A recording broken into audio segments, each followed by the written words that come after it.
Allahumma salli ala Sayyidina Muhammad wa ala ali Sayyidina Muhammad wa sallim tasliman kathira. Para habaib yang saya cintai, para kiai, para alim ulama, terima kasih atas perhatiannya seluruh ormas dan lembaga Islam yang berada di Bandar Lampung yang sudah bersempatan hadir memperhatikan keadaan yang terjadi, dan mudah-mudahan ujian ini yang terjadi menjadi pelajaran bagi kita semua, dan mudah-mudahan bagi saya pribadi menjadi wasilah terampuni dosa-dosa saya dan diangkat derajatnya kepada Allah Subhanahu wa taala. Teman-teman, rekan media, terima kasih atas kehadirannya. Saya turut banggakan atas perjuangan Anda sekalian, dan saya harap kali ini berita yang disampaikan mohon betul-betul sesuai kejadian dan sesuai kenyataan, dan mudah-mudahan wasilah dari wartawan yang berjuang dalam kebaikan. Mudah-mudahan amal salih ini menjadi pahala bagi wartawan yang hadir dan bisa menyampaikan pesan-pesan kepada umat dan cerita yang terjadi sebenarnya, tanpa kita menimbulkan hal-hal yang kita tidak inginkan. Yang pertama, alhamdulillah syukurillah, saya sudah 12 tahun berada di Indonesia, dan sepanjang perjalanan dakwah kami mulai dari nol bahasa Indonesia sampai alhamdulillah diberikan bahasa Indonesia dan kemudahan berbahasa, sampai warga negara asing menjadi alhamdulillah mendapatkan anugerah dari Presiden tahun 2011 Bapak SBY menjadi warga negara Indonesia, dan kepercayaan yang saya dapat, kehormatan yang saya dapat di kalangan masyarakat saya, masyarakat kita ini, kemudian para ulama, para habaib, para kiai, sangat berharga bagi saya. Makanya saya merasa terbeban untuk menjaga nama baik Indonesia. Dan inti daripada dakwah kami, tinggalkan perbedaan, tinggalkan khilafiyah, jagalah kebersamaan, jagalah kebersatuan, cintailah Al-Quran, jaga kemuliaan akhlak, menjaga kedamaian, menghormati berbeda agama, menghormati berbeda suku dan budaya. Kita harus bersatu di bawah bendera merah putih. Dan silahkan lihat, sepanjang 12 tahun tidak ada alhamdulillah ceramah atau kesan tausiah yang kira-kira menimbulkan fitnah atau kekerasan atau isu-isu yang tidak diinginkan, apalagi terkait nikmat aman di negeri kita Indonesia. Saya juga cukup lama sinergi dengan aparat keamanan, TNI maupun polisi. Banyak kegiatan dakwah kami, bahkan banyak undangan kami yang kami terima dari polda-polda daerah-daerah, kemudian dari TNI juga di daerah-daerah. Makanya alhamdulillah kami sinergi untuk bersama-sama menjaga kebersatuan umat Islam khususnya di Indonesia dan masyarakat Indonesia umumnya di Indonesia, di tanah air kita. Dan mudah-mudahan apa yang saya selama ini sampaikan menjadi pelajaran bagi saya sendiri dan motivasi umat untuk terus menjaga kebersatuan dan kebersamaan. Terus yang kedua, apa yang terjadi kemarin bagi saya pengalaman baru. Saya tidak niat, saya belum mulai ceramah. Saya masih interaksi dengan jamaah, dan ketika saya panggil seorang anak, karena acaranya kan wisuda, dan saya ingin salah satu wisudawan untuk bisa naik ke panggung, saya ingin mendengar bacaannya. Dan saya punya kebiasaan, apalagi di kalangan anak-anak, mungkin para wartawan dan semua jamaah sudah melihat biasa saya memimpin anak-anak di acara Hafiz Indonesia. Dan saya merasa dekat dengan anak-anak, makanya saya panggil salah satu anak untuk membacakan Al-Fatihah, sambil saya memperbaiki dan teruskan bacaan yang benar, di mana letakkan kesalahan, walaupun suaranya bagus. Habis saya periksa dan tes bacaannya, saya masih fokus di hadapan jamaah dan di sebelah kiri. Saya tidak melihat ke sebelah kanan karena posisi sebelah kanan cukup sepi, karena panggung di dekat halaman masjid yang dekat pintu keluar masuk, pintu jalan. Dan pintu ini mungkin karena jalan keluar masuk tidak banyak jamaah di situ supaya tidak terganggu. Makanya saya lebih banyak fokus kepada jamaah yang ada di hadapan saya sama yang ada di kiri saya. Begitu saya selesai tes bacaan Al-Fatihah, saya masih menawarkan kepada anak itu. Saya belum tahu dia anak yatim. Belakangan baru saya tahu ternyata dia anak yatim, usia 9 tahun. Begitu saya selesai tes bacaan Al-Fatihah, saya tawarkan, kamu ingin hadiah apa? Niat saya sebenarnya mau hadiahkan umrah untuk dia sama ibunya, tapi saya belum terungkap. Saya masih tawarkan, kamu mau hadiah apa? Dia masih bingung sampai dia mempandangi ibunya. Saya bilang, udah ke sana aja ke ibu, jubatannya ibu kamu, barangkali ada masukan apa lagi. Balik lagi sebentar, mau sepeda, kata-kata. Udah, kita sediain di sepeda. Atau mau yang lain, ada enggak yang lain? Kamu memang bisa naik sepeda, bisa pakai sepeda? Dia bilang belum bisa, belum pernah. Udah, jubatannya ibu lagi. Sebenarnya saya ingin dia mengucapkan, aku mau hadiah umrah. Pas begitu subhanallah mengucapkan hadiah umrah, dan saya di saat itu minta HP dari beliau. Saya ingin sebenarnya foto sekalian, saya mau rekam hadiah umrah untuk dia. Pas ketika memegang HP ibu itu, ternyata HP-nya full data, dia tidak bisa difoto. Makanya saya tawarkan ke jemaah, mohon jemaah boleh pinjam HP-nya sebentar. Dan saya masih lihat ke kiri dan yang di depan saya. Belum ada respon, tiba-tiba saya baru saja, hitungan titik, baru saja menarah ke kanan untuk berbicara kepada jamaah yang tersisa di sebelah kanan untuk meminjamkan HP-nya. Tiba-tiba ada orang naik panggung. Dan cepat saya pikiran saya lagi mau antar HP. Saya tidak membayangkan hal yang lain. Tapi cara dia loncat, lari, kemudian sasarannya kepada saya, posisi saya masih duduk, saya masih nyaman, belum bergerak sama sekali. Sambil saya melihat tangannya, posisinya ke atas, dia mau tusuk.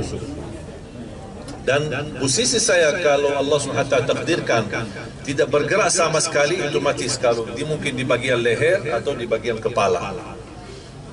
Berarti sasarannya sudah jelas kemana ini. Apalagi saya pasti bisa pandangi matanya. Qadarullah, pas saya di posisi duduk dan hitungan titik saja, saya tidak bisa membayangkan ini semua terjadi karena qadarullah.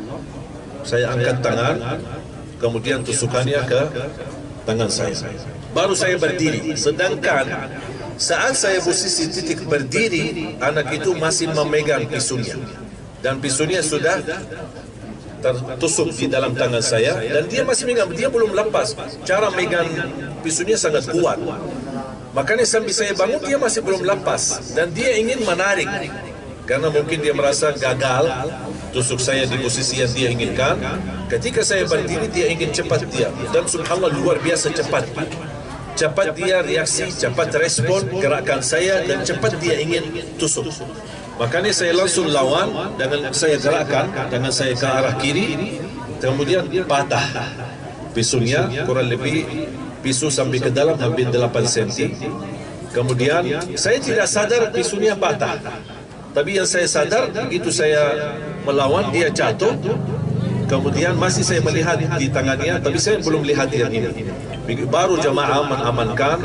Ketika saya melihat ke tangan saya sudah berdarah, saya kaget. Baru saya melihat bekas pisunya masih ada ke dalam. Kemudian saya dengan ucapkan bismillah, alhamdulillah, inna lillahi wa inna ilaihi raji'un, saya lepas bagi tangan kiri. Saya lepas, saya keluarkan, kemudian saya jatuhkan. Langsung diamankan oleh jamaah menjadi barang bukti. Begitu saya fokus untuk selamatkan tangan saya melihat jamaah sudah mulai hajar dan mukul berlaku. Dan saya jujur saja merasa kasihan, langsung turun dari panggung untuk selamatkan dia. Sampai saya bilang, jamaah jangan, tahan, jangan, tidak boleh, dia manusia, kasihan. Dia bersalah, tapi jangan kita berbuat salah lebih besar. Dan saya membela dia. Dan alhamdulillah, sampai ada seorang jemaah rasanya kayak marah lah gitu. Dia malah tusuk, malah syekh yang bela dia gitu, mau selamatkan. Ini memang tugas kita. Dan akhlak yang mulia teruji ketika di dalam ujian. Kalau lagi senang-senang aman-aman, bukan ujian akhlak mulia. Tapi ketika kena musibah, apalagi menghadapi musuh, disinilah terlihat bagaimana kunci kemuliaan akhlak kita. Apakah kita bisa lulus atau gagal. Allah berikan ketenangan, bukan karena saya hebat, bukan saya punya kelebihan apa-apa, tapi Allah berikan ketenangan di hati. Dan selalu saya jaga wirid baca suratul Baqarah setiap hari, tidak putus-putus. Seluruh masyarakat jangan terpancing dan terprovokasi. Saya mohon jaga ketenangan, jaga kebersatuan. Ini ujian yang terjadi. Memang beredar isu-isu, oh kalau giliran ulama dibilang gila, kalau giliran orang pejabat oh dibilang teroris. Sabar. Jangan kita menimbulkan hukum apapun. Jangan kita berburuk sangka. Kita harus menjaga baik sangka, husnuzan. Jangan kita su'uzzan. Banyak orang berupaya memadamkan cahaya Al-Quran, tapi percayalah dan yakini tidak ada yang mampu memadamkan cahaya Al-Quran. Saya seorang membawa Al-Quran di Indonesia, memperjuangkan Al-Quran, hafalan Al-Quran, tidak punya tujuan yang lain. Mencintai Al-Quran, berakhlak Al-Quran, dan insya-Allah dengan apa yang terjadi ini justru membuat saya lebih semangat. Makanya semua acara, rangkaian acara saya bilang jangan ditunda, jangan digeserkan. Kalau Allah takdirkan kita mati di jalan Allah, lebih baik mati di jalan Allah daripada mati di masjid. Maaf, daripada mati di hotel atau mati di rumah. Ya mendingan mati di masjid, mendingan mati pas lagi dakwah. Karena dakwah ini adalah jalan para nabi dan rasul, bukan jalan sembarangan orang. Makanya alhamdulillah wa syukurillah, Allah berikan kemudahan bisa berdakwah, bisa terus memperjuangkan. Di malam itu pun habis kejadian musibah, saya isi lagi acara tausiah dan tabligh akbar di Masjid Ar-Rahim, Baitul Rahim, dan alhamdulillah hari ini kita bisa bersama-sama ramah tamah, dan insyaallah nanti siang saya akan kembali ke Jakarta, dan saya dapat perhatian dari aparat keamanan dan di tempat, kemudian Pak Kapolda sendiri langsung turun tangan, bahkan bertemu dengan saya.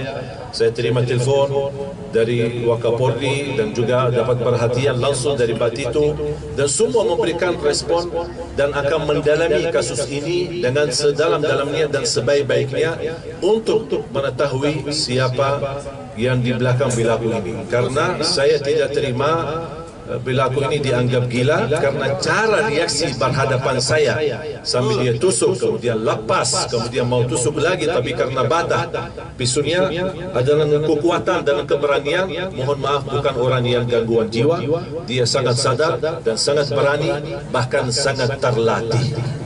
Dan kalau kata terlatih berarti ada orang yang di belakang dia. Siapa? Wallahu a'lam. Biarkan saja proses hukum berjalan, kita doa bersama, dan saya harap aparat keamanan menjalankan tugasnya dengan amanah, menjalankan tugasnya dengan jujur, dan kepercayaan saya kepada mereka sangat luar biasa. Mudah-mudahan tidak terjadi salah gunakan, dan kita harap proses hukum diseriuskan. Ini sebenarnya bukan untuk pribadi saya, tapi untuk seluruh para ulama, para dai, para habaib di negeri kita Indonesia, supaya orang tidak menjadikan mereka sasaran untuk hanya menghabiskan agama atau menghabiskan ulama. Mudah-mudahan adalah ikhlaskan. Mau sampai kapan? Mohon maaf, ikhlas ada waktunya, ikhlas ada poin-poinnya, ikhlas pun ada persyaratannya. Kadang-kadang kita ikhlas, tapi ketika kita terlalu ikhlas, orang-orang memanfaatkan dan menganggap kita lemah, menganggap kita tidak bisa apa-apa. InsyaAllah kita bisa melawan semua kebatilan, tapi kita tidak mau adu domba, kita tidak mau terjadi fitnah, tidak mau terprovokasi, kita mau yang terbaik untuk umat. Makanya sebelum terjadi hal-hal yang tidak diinginkan, mohon aparat keamanan, khususnya polisi, tolong ditindaklanjuti dengan sebaik-baik dan amanah, supaya bisa menenangkan masyarakat dan kejadian ini, dan mudah-mudahan tidak terulang lagi.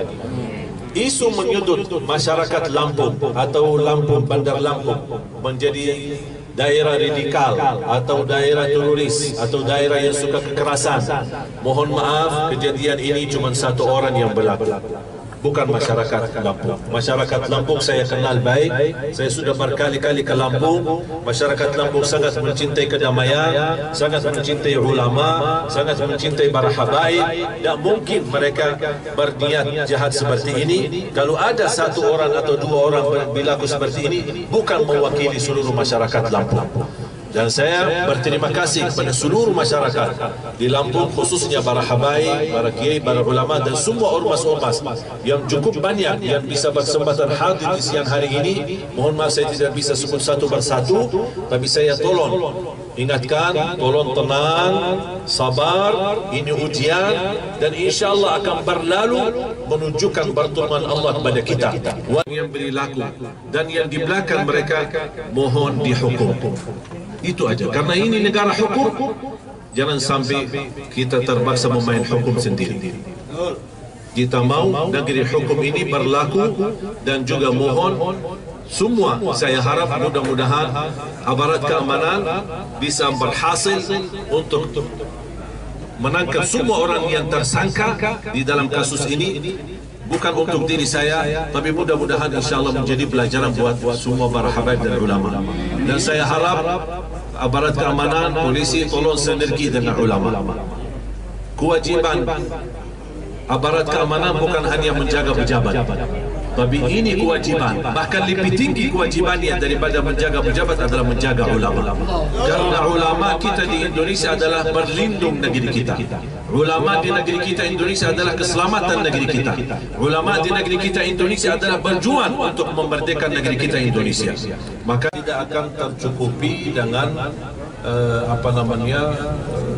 keterangan dari polisi. Kalau dia misal mengambil keputusan terakhir, seandainya keputusan terakhir adalah perilaku adalah gangguan jiwa atau gila dan sudah ditutupi kasus ini, saya tidak akan berhenti di sini. Pasti akan kita perjuangkan kalau terpaksa sampai ke mahkamah supaya terbentuk tim ahli yang memiliki keahlian dalam bidang psikologi jiwa, supaya kita bisa mendapatkan reaksi yang benar dari mereka, dan kita bisa libatkan beberapa pihak supaya menjadi netral. Ya, mudah-mudahan. Dan kita di dalam hal ini tidak ada kepentingan politik, tidak ada isu-isu hal-hal yang kepentingan. Saya harap ini semua diabaikan, jangan kita terpancing, dan mudah-mudahan insya-Allah dengan Allah yang takdirkan, sebagaimana Allah takdirkan, Allah juga yang selamatkan, dan Allah pun yang akan memberikan solusi yang terbaik untuk melindungi para ulama dan kiai kita dan habaib kita. Amin.